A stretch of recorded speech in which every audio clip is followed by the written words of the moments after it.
میرے سے بہت سے لوگوں نے یہ پوچھا ہے کہ، اور بہت سے لوگ ویسے ہی جو ہے وہ پوچھتے ہیں یا کہتے ہیں کہ عمران خان نے اپنی گورنمنٹ میں کیا کیا ہے اور خیبر پختونخوا میں 9 سال میں کیا کیا ہے. جو میرے پاس چند منٹ ہے، باتیں تو بہت چیزوں کی ہو سکتی ہے.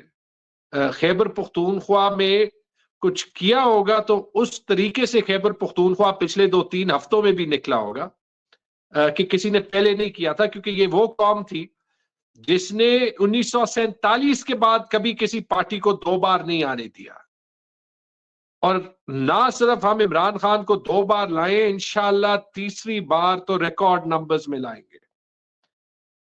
عمران خان نے خیبر پختونخوا کے لیے تو بہت کچھ کیا ہے، اس کی بیسس میں پورے پاکستان میں بھی آیا. انشاءاللہ 8 فروری کو آپ کی سپورٹ کے ساتھ پی ٹی آئی دوبارہ بھی آئے گا. لیکن اگر ایک چیز عمران خان کو ڈیفرینشیٹ کرتی ہے، فرق دکھاتی ہے باقی لیڈرز سے، باقی جتنی بھی پارٹیاں آپ دیکھیں ان کا مقصد اپنی قوت، اپنی پولیٹیکل پاور کو کنسولیڈیٹ کرنا ہے. آپ سب ووٹر، سارے پاکستانی ان کے لیے ایک ذریعہ ہے پاور تک پہنچنے کے لیے. اور یہ سٹیٹ سارے پاکستانیوں کے لیے کام کبھی کیا نہیں ہے، اسی لیے ہمارا اتنا بڑا ڈایاسپورا باہر بھی ہے. میں نے خود 16 سال باہر گزارے اور واپس آیا کہ کوشش کریں کہ یہ بدلے. لیکن اگر ایک چیز وہ فرق دکھاتی ہے کہ عمران خان کی حکومت کیا کر سکتی ہے، وہ ہے صحت کارڈ. کیونکہ آپ سوچیں کہ پاکستان جیسے ملک میں وہ کام ہو جس پہ آج تک امریکہ میں الیکشنز ہوتے ہیں کہ سب کو یونیورسل ہیلتھ انشورنس مل جائے. اور وہ کیوں ضروری ہے؟ کیونکہ آپ ہمارے صحت کا نظام لے لیں، آپ ہمارے ایجوکیشن کا نظام لے لیں، ہمیشہ اگر کسی کو آگے جانا پڑتا تھا تو سفارش کے ساتھ.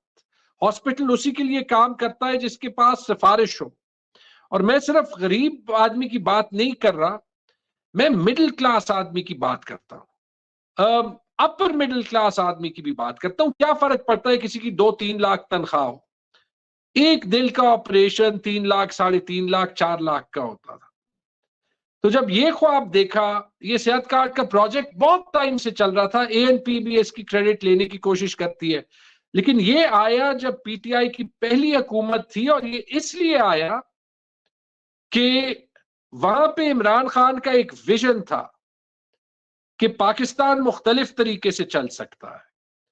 تو ایک جو ڈونر جنریٹڈ پروجیکٹ تھا وہ جب آیا تو وہ صرف 4 ڈسٹرکٹس میں نہیں آیا، وہ ودن اے ایئر، 1 سال کے اندر وہ پورے خیبر پختونخوا میں پھیل گیا. اور جب ہماری دوسری گورنمنٹ 2018 میں آئی تو 4 میں سے 1 پختونخوا کے لوگوں کے پاس یہ تھا. اور تھوڑی سی میں کہانی سنا دوں کہ یہ یونیورسلائز کیسے ہوا.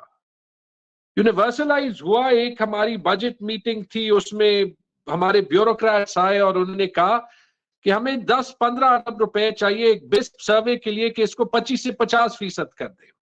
اور میں اس وقت ایز فائنانس منسٹر بیٹھا تھا، اور میں نے کہا جب 15 ارب روپے سے ہم 25% لوگوں کو ڈالیں گے سروے کے ساتھ تو ہم سب کو کیوں نہیں ڈالتے. اور وہ پھر ہم نے 1 سال کام کیا. جب اس کی بیڈنگ ہوئی تو مجھے یاد ہے یہ کمپنیز مان ہی نہیں سکتی تھی کہ ایسے ہو سکتا ہے کہ یونیورسل ہیلتھ انشورنس ہو.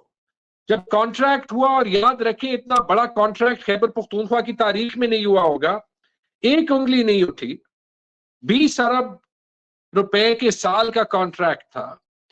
جب ہم نے خان صاحب کو بتایا اور خان صاحب کو کہا کہ اس کی اوپننگ آپ نے کرنی ہے اگست 2021 میں یا 2020 میں، تو مجھے یاد ہے جب خان صاحب بات کر رہے تھے صحت کارڈ کے لانچ پہ، اور یہ کووڈ کا وقت تھا اور پرائم منسٹر ہاؤس میں ہم نے ایک سوشلی ڈسٹنس ایونٹ کیا تھا، تو مجھے یاد ہے جب خان صاحب اس کو ایکسپلین کر رہے تھے یونیورسل صحت کارڈ کو، تو ان کی آنکھوں میں نے دیکھا اور وہاں سے پتا چلا that it clicked in his mind، ان کی ذہن میں کچھ آیا کہ یہ تو اگر پوری پاکستان میں آ جائے تو ایک انقلاب ہو جائے گا، اور وہ ان کا مشن بن گیا. تو ہم نے خیبر پختونخوا میں نومبر 2020 اور فروری 2021 کے درمیان میں لانچ کیا.